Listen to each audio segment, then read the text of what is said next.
Hello, how are you? This is Rachel from sweetbeepaperco. I am here with an exciting video. I want to show you how I made these little ephemera bits to use in my projects with some stamps, and how I made this gorgeous journaling card with some products that I received from Inloveartshop.com. They reached out and asked me if I would like to work with them. I agreed. I have a coupon code for you to use on their website.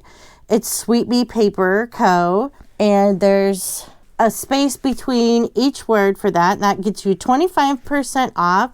I have a link down below. I am a member of their affiliate program, so at no additional cost to you, the channel will receive a small commission, which helps the channel out. So let's get into the video. Let's make these cute little ephemera bits first. You guys, these are so easy to make. So I made these with this really adorable stamp set. They're called Branches of Flower stamps. Both products I will have linked below as well for you to check them out.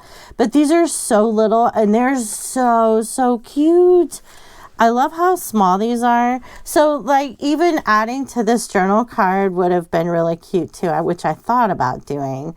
So they'd be cute on tags, on your pages, on whatever else.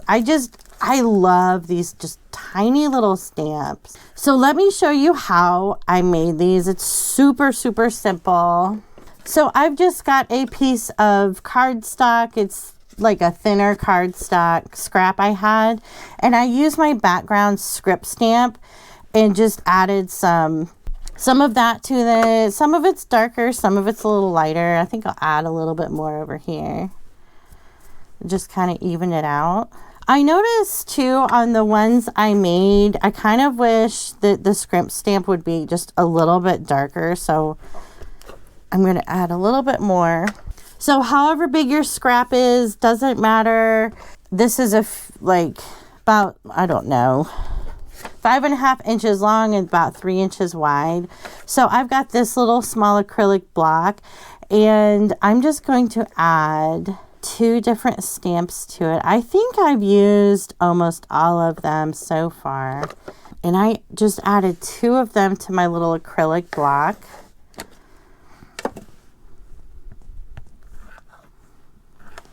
And then just stamped on my cardstock. Look how cute those are. I love these little stamps. And then let's just do 2 more. This one and this one. So yeah, if you use maybe even a bigger acrylic block, you can do a couple at a time. And depending on how big you want your ephemera pieces to be, you can space them apart like that. I kind of like these really smaller ones. So like they're about an inch by an inch and a half, about average. They were a little too small to put in in my little corner punch. So I tried with one of them. The other ones were just a little too small. So then you can either take your paper cutter. I just grabbed my scissors. I'm not looking for absolute perfection in these. I just want something really cute to put in my journal. So then all I did after that was take some distress ink and then just ink up the edges. So like I said with these are super easy to make. If you just want to make something with the stamps, you can add these to your projects too, or your tags. If you just need something really small, and that's really what I was looking for. I have a ton of stamps, but a lot of them are a lot bigger, and I just kind of wanted something a little bit smaller just to add that fine little detail, you know, and you just need to add something else to your project. So I love these little stamps. I love how these look, how they turned out. You could use different color cardstock for these. I have some cream cardstock I might make some more with those, just for some variety. But I will have that stamp set linked down below if you are interested in it. So let me show you how I made this. So with the cutting dies, this set, these are the Wave rectangle nesting cutting dies. I love these so much. I love the shape of that scallop edge, and there's a bunch of different sizes in here for you to use. So for this one, I used the largest one that came with it, and I think it's so pretty. So I have a couple things ready to go for it, but I want to show you how I use the Big Shot to cut that out. For these thinner dies, for your sandwich that you put through your Sizzix, this is if you have the Big Shot. I'm really not sure about other machines. Make sure you check with the manufacturer instructions. But for these thin dies like these, you need the standard platform, the thin die adapter, a cutting plate. Then you'll put your die down, and you want the cutting edge up. I think you can use them different ways, like having the paper down. I have found I get a more consistent cut if I have the die cutting part facing up and the paper on top. And then insert your top layer of your cutting pad, and then make sure you always hold your machine down on the handle and start cranking it through.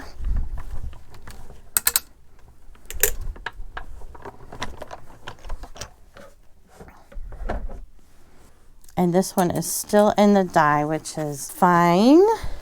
And then you can take a nylon brush to kind of get, I really like getting the little bits that are still stuck in the die out first. That way I'm not pushing on the paper after I get it out. So then I'm just lightly touching this. You could probably use a toothbrush. Well, I wouldn't use your current toothbrush, but you could probably use a toothbrush. I noticed for the smaller ones with these dies, like the really tiny one, the little pieces stay in it, which I think look kind of cute. Okay, and then it's actually coming out just from doing that. And then just very gently remove it. And there we go. Isn't that pretty? Okay, and then I did take my distress ink around the edge of this and just kind of give it a little bit more color. And then just hold it, if you're going to do that, just hold it down. And I like using this little makeup brush to add the ink. And I'm just kind of randomly going around adding it. And since this is already brown, you're not seeing a lot of difference, but it does help. Definitely helps a little bit. Just gives a little bit more depth with the color and variation of it. Okay. So my card that I made, this scrapbook paper is very thin, like printer paper weight.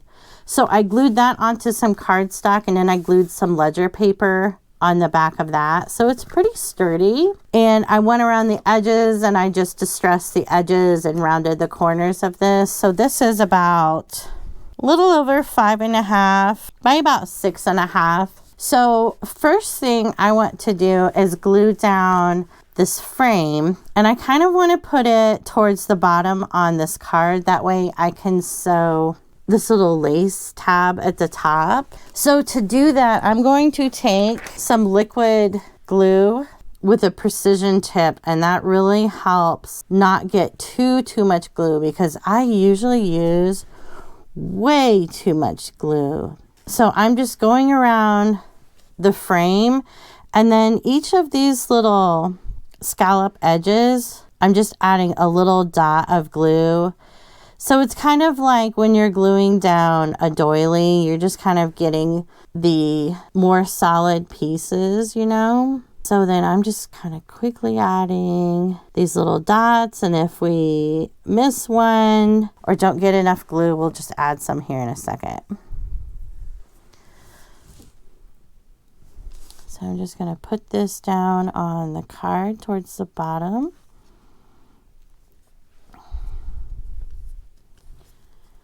And there we go. For the little card, I added some zigzag stitching just for some interest on it. I kind of like doing the zigzag stitch in 3 or 4 spots around something just to kind of give it, maybe like it was tattered before and tried to, you know, fix it up a little bit. All right. I just used some tape runner glue to put this down. Next, I went to get this lace sewn down. Before, what I would do is just hold it and try to sew, and then it would be so crooked. So I've just been taking this tape runner glue and just doing are you empty? For the video? Really? That's rude. Let me grab another one. Honeybee is here. Honeybee has the zoom zooms. Like I said, I'm just going to put a little tiny bit on the front and the back, kind of in the middle. And with this lace, I put some Distress ink on it, just a little bit to kind of dirty it up. And we'll just stick the lace down. I love this eyelet lace. It looks so pretty. Okay, let me go sew that. Okay, that looks really cute. Last thing we're gonna add on is that paper flower.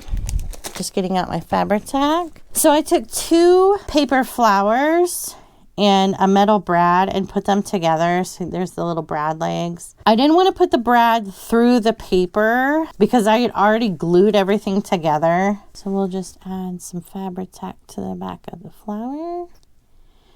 And then I have it about on the corner there. I thought about adding some more flowers to this too, but I want to be able to put it in a pocket in a journal. There you go. I love how these look. They're so cute. Oh, let's add a sentiment. I almost forgot. Okay, and on the other one, I know it was kind of hard to see because I used one that has a black background and gold letters on it, but it says in my heart. So on this one, let's put one. These are the Tim Holtz sentiment. I'm putting my heart is full. So they're kind of matchy-match. I love these. I love this die cut set. It's so cute, so pretty. I can't wait to kind of use it in some more projects. I really like all the different sizes. I've got some other things planned out, especially for the smaller ones. I think those will look cute on like some smaller tags. But if you are interested in either of these, in the stamps or the die cuts, they are linked below. Their website is linked down below. I will have the coupon code down there. Just remember to put a space in between each word for 25% off. And I have 3 more products from them to show you in a video for next week. So be on the lookout for that. I have loved everything I've gotten from them so far, and I would not recommend anything that I don't personally try out and use. And if you like the video, hit the like button, subscribe. I will see you in the next one. Bye.